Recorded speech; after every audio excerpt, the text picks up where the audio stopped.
Hi guys, my name's AJ Rousell and welcome to this very short video series we're calling the Practice Proud series. This is in association with Prologix practice pads, and the idea is to give a bit of an idea of the various pads that Prologix do and some exercises that are really helpful depending on the pad you're using. So the joy of working with the Prologix VRT series of pads, which is the variant resistance training set of pads, is every single pad has a slightly different level of resistance, and depending on what you're using and the exercise you're using can depend on what element of your drumming you're working on. So the point for this series is to give you a few different videos on different pads that I'm using and different exercises that I feel go really well with each one.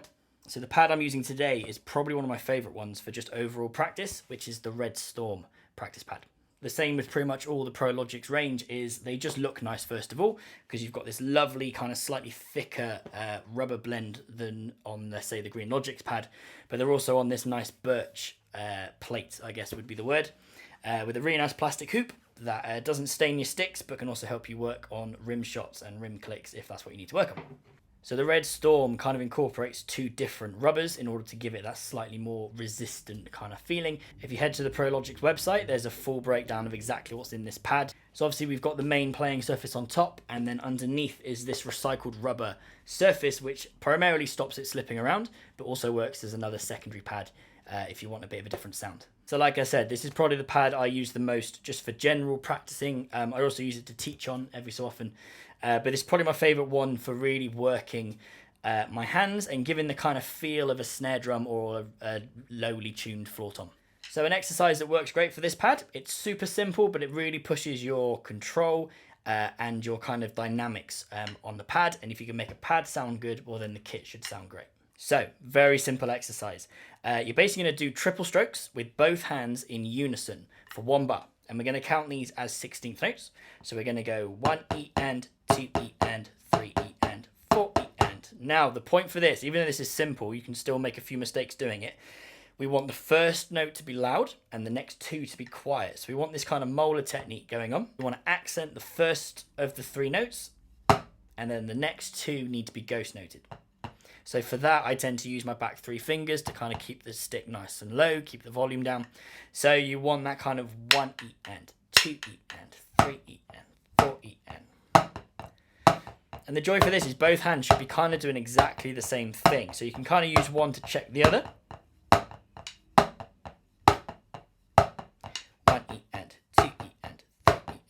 So that's the first bar. It's very simple. 16th notes, you're going to do groups of 3, accent the first one. Both hands should look identical. What we're then going to do for the second bar is we're actually going to move into flam taps.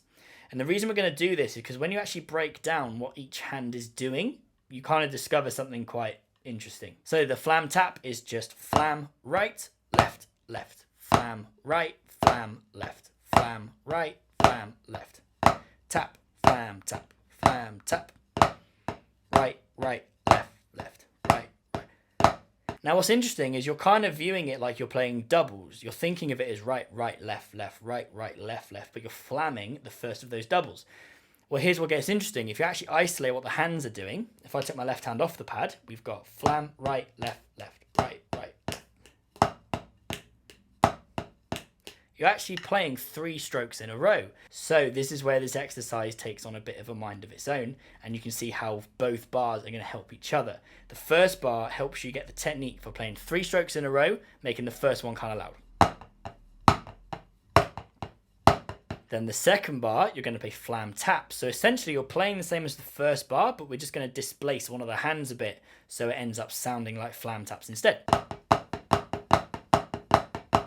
On beat 4 of that bar, I tend to just play the flam on beat 4, because then it gives you time to get both hands up in the air again, ready to loop the whole 2-bar phrase. So we'll go kind of at a fairly normal speed. If you need to practice this slower to begin with, then great, and then try and speed it up. Let's see how we get on.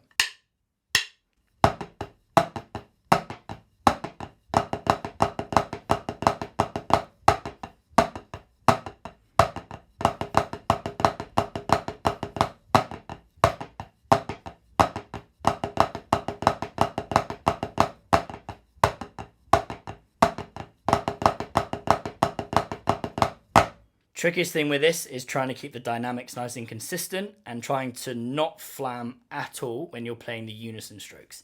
It's kind of hard to turn the flams on and off really cleanly. Hence why this pad works really well, because there's just enough resistance where you have to work with it, but it's not so dead that you're having to like really overwork this stuff. So for this one, we're not really going for kind of muscle building or speed or power. We're going for accuracy and dynamics. So then when we move back to the drum kit, we've got all this technique to kind of take with us. I hope you found that lesson helpful. Definitely check out Prologix if you like the look and the sound of the pad. They've got all their info on the website. Chat back in on the next video where we'll be looking at another pad and another exercise that goes with it. Hope to see you all soon.